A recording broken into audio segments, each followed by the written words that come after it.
ओडिया ढग कथार आपण को स्वागत। आज प्रथम प्रश्न होउछि फ्रेंड्स, गोटे गुंफारे 32 चोर दिन रे करंती काम, राति हेले से आराम करंती।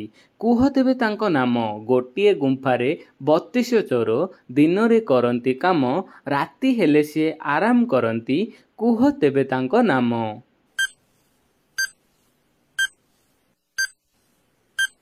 तो फ्रेंड्स यार उत्तर होउछि दांत। तो फ्रेंड्स दांत आपण मन जानते आमर कौन दांत जहाँकि 32 रही है। तेज जहाँकि आम पाट भर रही है जोटा कि गुंफा भली कहवा। दिन में आम कि ना कि खाई था और राति हेले आम जमी शोदाऊ दांत मैंने शोई पड़ला भली लगे। तो देखा बर्तमान परवर्ती प्रश्न, नह नहका पतर बंका, नह नहका पतर बंका, ताफल बिकाए मुठाए टंका, ताफल बिकाए मुठाए टंका। यार उत्तर कौन?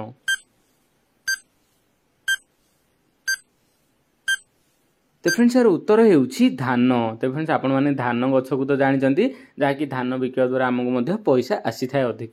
तो देखिबा वर्तमान परवर्ती प्रश्न, पानी फुटिबार सामान्य तापमात्रा केते? पानीटी फुटिबा पई सामान्य तापमात्रा बा नॉर्मल तापमात्रा केते हेले पानी फुटी थाए?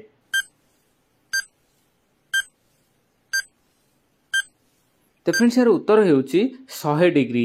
तो फ्रेंड्स 100 डिग्री सेल्सियस रे जहाँ कि पानीटी फुटी थाए। तो देखिबा वर्तमान परवर्ती प्रश्न, इंग्राजी कवितार जनक रूपे किए परिचित? इंग्राजी कवितार जनक काहाकू कुहा जाए?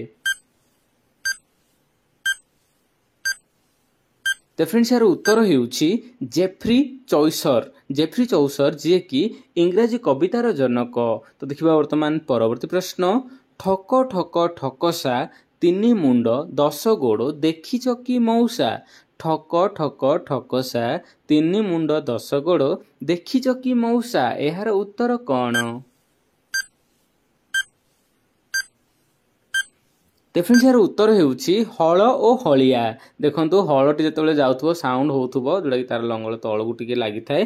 एहा सहित तीन मुंड आमर हल रे कोन होई थाए? दीटा बलद रही थाए आउ जे हलुआ रही थाए सी तीन जण मुंड हैला 10 गोड़। दुई बलदर गोटे गोटे बलद 4 4 8 आउ मनीषर दुईटी टोटल 10 टी गोड़। तो सेठी उत्तर है हल ओ हलिया। तो फ्रेंड्स वीडियोटी केमति लागि निश्चय कमेंट द्वारा जणाइबे। भल लागि जदि चैनल टी को सब्सक्राइब करिवे आ वीडियो टी को लाइक करिवे। जय जगन्नाथ।